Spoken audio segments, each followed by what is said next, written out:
Sinkhole by the Drive-By Truckers is going to be played one full step down. That means that you're going to detune your guitar. Your 6th string goes to a D, your 5th string goes to a G, your 4th string goes to a C, your 3rd string goes to an F, your 2nd string goes to an A, and your 1st string goes down to a D as well. And then we're going to be playing out of E minor formation.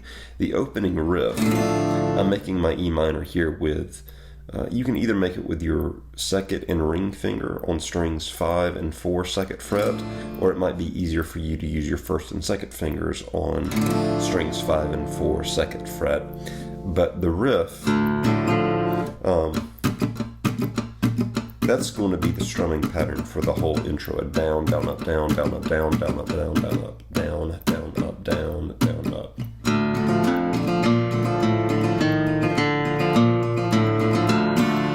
The way that you do that is you will do your first down, down, up on the E minor, going 6, open 6th string, and then the 2nd down, up across strings 6 through basically 4.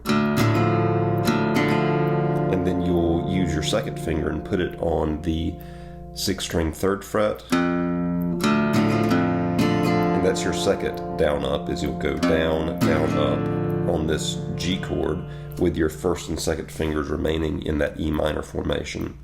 And then you'll move your ring finger to the 5th string 3rd fret. And that's your next down up. And then you'll lift up your ring finger and hit the 5th string 2nd fret. So we've got,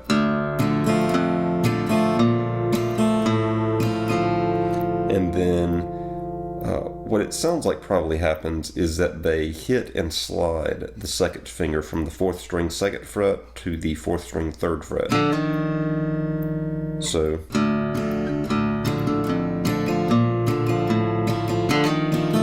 and then back down to the 4th string 2nd fret. Then back to the 5th string 3rd fret, back to the 5th string 2nd fret, and then open 6. So the notes that are moving, and you'll be going down, down, up on each one, but the notes that are moving is an E, to a G, to a C, to a B, to an F, to an E, to a C, to a B, to an E.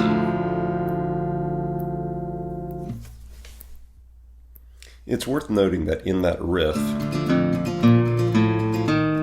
that the last time through, one of the guitars jumps up and does that. So after the F note, or after the 4th string 3rd fret to the 4th string 2 fret, you would jump up to the 4th string 5 fret, strike that, and then slide up 2 frets to the 4th string 7th fret, and then back down into the 4th string 5 fret, and then back into the big E minor chord.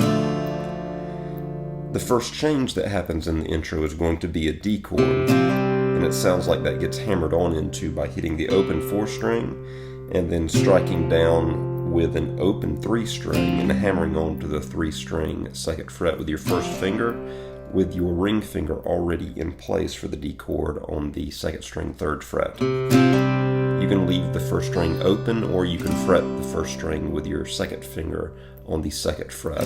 So you've got a D to a C chord. It sounds like in the C chord, so I've got my ring finger on the 5th string 3 fret, my 2nd finger on the 4th string 2 fret, an open 3 string, and then my 1st finger on the 2nd string 1 fret, open 1 string. It sounds like in the C chord, the 2nd string gets opened up halfway through by lifting your 1st finger, and then it's going to go to an E minor chord, same E minor as before, and then to a version of an F chord. And to me, it sounds like the best way to play this F chord is with ring finger on the 5 string 3 fret, pinky finger on the 4 string 3 fret, open 3 string, 1st finger on the 2 string 1 fret, and then use your thumb to grab the 6 string 1st fret. Or if you just want to play it as a full bar chord, you can do that as well. You would need to bar with your 1st finger across the 1st fret of all 6 strings, leave your ring and pinky where I told you to put them earlier, and you would put your 2nd finger down on the 3rd string 2nd fret. So that's the intro into, from the riff to the first change of D, to the C, to the E minor, to the F. Then it repeats the riff again.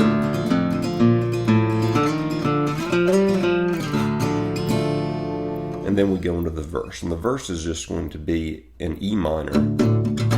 And I'm really just playing it by barring my first finger on strings 5 and 4 on the 2nd fret. And I'm just strumming, I'm palm muting across strings 6, 5, and 4. You don't want to get, if you're just going to bar, you don't want to get any more of those other strings, because you start hearing notes that shouldn't be in an E minor. So I'm just, and then it goes to an A, but the way it goes there is it pulls up into it from the 6th string 3rd fret. So after the E minor, you'll put your 2nd finger down on the 6th string 3rd fret, pull that a little bit, and then shift your bar down one set of strings so that you've now got an open 5 string, and your first finger is grabbing strings 4 and 3 on the 2nd fret.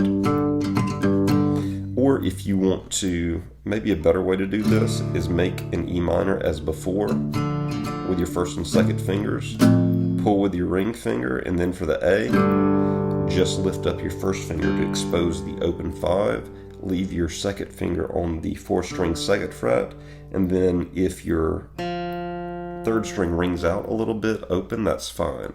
And then getting back to the E minor, you would do the same thing, going with your ring finger to the 6th string 3rd fret, pulling that, and then back into the E minor. So that's coming together very slowly like this.